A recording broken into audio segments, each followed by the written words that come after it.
Welcome. In this quick tutorial, we are going to show you that how to select preferred language on TikTok. It's super easy and we will make sure you get it right. Just make sure you are logged in and using the latest version. Make sure to watch the complete video and follow each step carefully to avoid forgetting anything and making mistakes. Firstly, you have to open the TikTok app. Now click on the profile. Click on the three lines which appear at right top corner.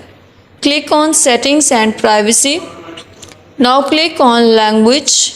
You can see here at second point preferred language. Click on it and select any of the preferred language which you want to select. Click on done. In this way you can select your preferred language on TikTok.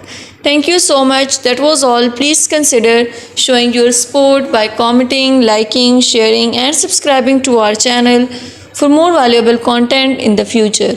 Your engagement is highly appreciated. I wish you very good luck. Thanks.